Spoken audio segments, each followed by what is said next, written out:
What if you stopped eating for 3 days? We've been programmed to nourish our body to heal. Right? Before you buy into that, let me just turn your universe upside down for a minute and just hear me out. There's one single problem behind all chronic disease, including cancer, and that is insulin resistance. You don't get insulin resistance by not eating. You get insulin resistance by eating too frequently. Too much insulin that leads to insulin resistance blocks the cells from getting any fuel. When we overnourish our body by eating too frequently, we create this insulin resistance situation. Every single person that has a slow metabolism, they went on many diets. And the diets that destroy the metabolism the most, where you're going to be eating 5 to 6 small meals a day. And so you got to snack before a meal so you don't overeat, because this crazy idea that too many calories equal weight gain. Actually, it's more of the frequency of meals that creates insulin resistance, that creates chronic disease that will make you very, very overweight. But when we start to not eat so frequently and we start to do intermittent fasting, things start turning around. Let's get into the benefits of intermittent fasting and prolonged fasting. If you were to eat right now, your insulin will go up.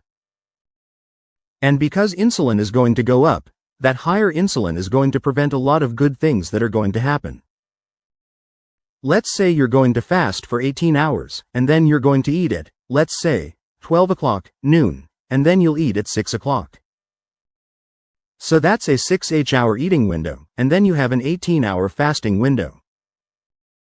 A lot of benefits are going to happen if you do that, okay? You're going to lose weight in your midsection. You are going to feel better mentally.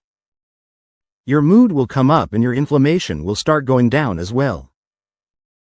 When you do intermittent fasting, you're not really tapping into all the stored sugar in your liver unless you start doing prolonged fasting. So, let's say, for example, we're fasting from 24 hours, 1 day, to 48 hours, 2 days. What's going to happen when you start doing this is you are going to take the benefits that I just mentioned and start to turn them way up. And one thing that's going to happen is you're going to deplete most of your glycogen in your liver. It's like a sponge with water. You're holding a lot of fluid. So in other words, you're going to lose a good amount of weight. And some people mistake that with actual fat loss. It's actually water loss. This is why when you start doing prolonged fasting, you'll lose the water first and then it plateaus. That doesn't mean it's not working. It just means that you dumped a lot of water with that stored sugar. When you start doing prolonged fasting, 1 to 2 days, you are going to be burning mostly ketones. 87% of your fuel is ketones. You're not feeding your microbes, but they're thriving. Your hormones, especially human growth hormone, will start to go straight up and vertical. And then you can increase that growth hormone when you do fasting by 2000%. So, you're not going to be losing muscle, but it actually will help the growth of muscle, but it'll also help the burning of fat. It's one of the most powerful fat-burning hormones. You're going to notice the benefits on your brain because you have a higher level of ketones feeding the neurons. Autophagy is going to kick in. Autophagy is where you're taking the junk and you're turning it into new cells. So, think of a self-cleaning oven, and it's a magical process where you have to get certain resources and fuel from somewhere. And so your body will definitely tap into your fat, but it will also tap into stuff that's not really needed in the body, and it starts to convert that into very valuable resources that your body needs. You see, you cannot go into autophagy when you nourish your body, when you're eating. Even when you take supplements, you're not going to significantly increase autophagy. It's only when you don't eat.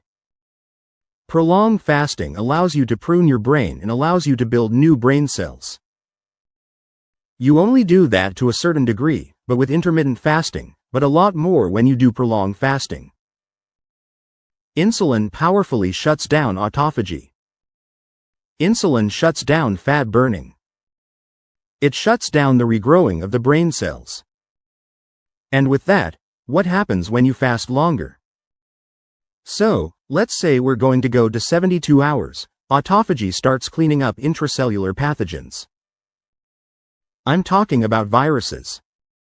I'm talking about Epstein-Barr virus, even the herpes virus. Do you realize that there's no drug or even no supplement that can actually get rid of these latent viruses? The only way to get rid of them is through prolonged fasting. But not only that, when you start to go up into 3 days of fasting, you start to stimulate your immune system, the thing that actually protects you against cancer, autoimmune diseases.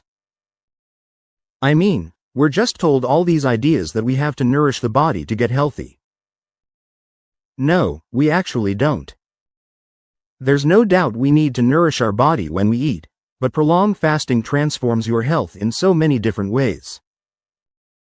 You can do stem cell therapy.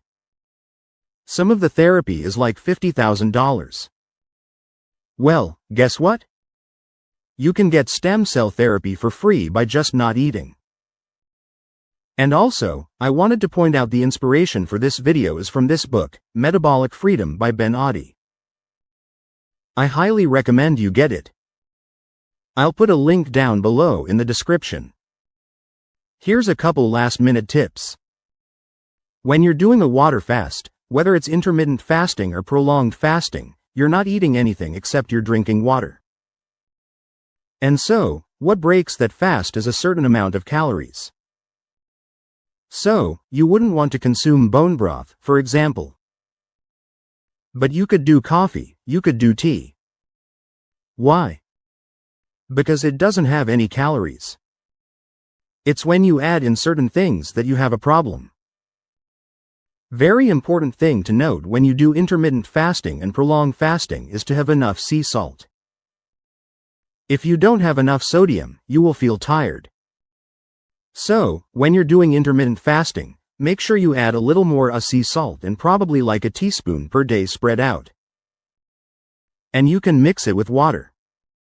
And I also recommend you do other electrolytes like potassium and magnesium because if you're deficient going into a prolonged fast, those deficiencies are exaggerated. I want to say one last important thing.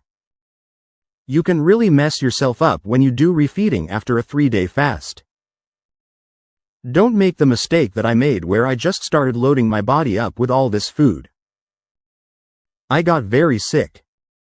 Maybe started with some bone broth. Wait a little bit, have a little bit of steamed vegetable, wait a little bit, have an egg, and then you let that settle for several hours, and then have a slightly bigger meal. Maybe the following day go back to your normal meals. But the point is, the worst thing you could do is have a lot of carbohydrates or introducing food after a prolonged fast. That would be the worst mistake. So, to get all the details on how to do prolonged fasting, you should watch this video right.